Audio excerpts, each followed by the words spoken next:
SSC कहने को इसका मतलब स्टाफ सिलेक्शन कमीशन होता है, लेकिन सही मायने में जो इसकी परिभाषा होनी चाहिए वो होनी चाहिए स्टूडेंट सताओ कंपनी। इसकी खामियां गिनाने बैठूं तो शायद 1 घंटा कम पड़ जाए। एसएससी को क्लियर करके एक स्टूडेंट ऑफिसर बनता है, पर ऑफिसर तब बनता है जब वह परीक्षा देते देते जिंदा बचे तब, क्योंकि कमजोरों का खेल नहीं है मित्र ये। नए बच्चे जो 11वीं और 12वीं कर रहे हैं और जिनको लगता है कि वो आगे चल के भविष्य में सरकारी नौकरी की तैयारी करेंगे या फिर एसएससी एग्जाम्स की तैयारी करें, तो उनको मैं एक सरल एडवाइस देता हूं, पढ़ाई से काम नहीं चलेगा। अगर आपको किसी भी सरकारी एग्जाम की तैयारी करनी है तो उसके कुछ क्राइटेरिया होते हैं जो आपको फॉलो करने पड़ेंगे। सबसे पहले जिस भी एग्जाम की तैयारी कर रहे हो, चाहे वो एसएससी हो चाहे गवर्नमेंट का कोई भी एग्जाम हो, सुबह उठते ही उसके मॉक टेस्ट लगाना स्टार्ट करो। और मॉक टेस्ट लगाने के बाद सबसे पहला काम, जैसे ही मॉक टेस्ट लगा के फ्री हो, अपने पिताजी को जाके बोल दो कि पिताजी 4 लाठियां हमारी पीठ पे भी बरसा दे।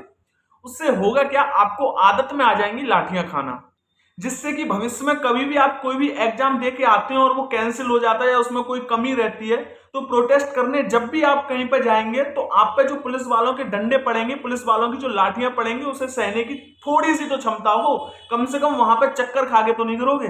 एक समय ऐसा होता था कि टीचर्स का खौफ होता था बच्चों में, क्योंकि ये पिटाई बहुत लगाते थे। समय में धीरे धीरे करके बदलाव आया, टीचर्स ने बच्चों को पीटना छोड़ दिया, कानून व्यवस्था ऐसी हो गई।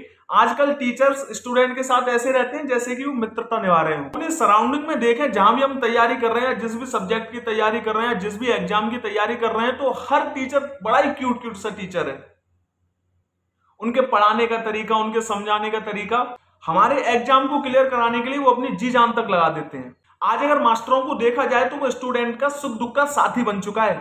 पर समय की विडंबना देखो, जैसे ही टीचर्स ने स्टूडेंट्स की दबी हुई आवाजों को उठाने की कोशिश की, तो इस राजशाही ने उन्हें ही पेल दिया, क्योंकि गलत चीज की आवाज उठाना तो हमारे अधिकार क्षेत्र में आता ही नहीं है। आता है आटा, 2 वक्त की रोटी खाओ और चैन से सो जाओ, आवाज मत उठाओ। गलत चीज की अगर आवाज उठाई है तो आप में लठ मारे जाएंगे।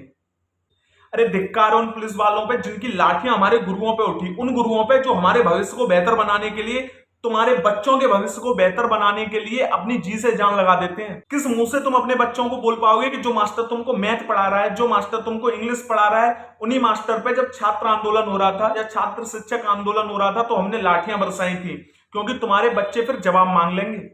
इस बात का जवाब मांगेंगे कि छात्र शिक्षक आंदोलन जब हो रहा था सरकारी व्यवस्थाओं को ठीक करने के लिए या एसएससी के अंदर जो खामियां हैं उनको ठीक करने के लिए, तो तुम्हारा जो व्यवहार उनके प्रति था, क्या वो प्रासंगिक था? मैं चुनौती देता हूं, आप आंख में आंख डाल के बात नहीं कर पाएंगे। इनमें वो पुलिस वाले भी हैं जो तर्क दे रहे हैं कि हमारे हाथ में कुछ नहीं होता है, हम तो भैया ऊपर से आदेश आते हैं, हम तो आदेशों का पालन करते हैं, जैसा हमसे बोल दिया जाता है हम तो भैया वैसा ही करते हैं। तो आदेश तो और भी चीजों के होते हैं, आदेश तो रिश्वत ना लेने के भी होते हैं, पर तुम मान जाते हो क्या? उसके लिए तो नहीं देखते कि ऊपर से आदेश आया है कि रिश्वत नहीं लेनी है, फिर भी लेते हो।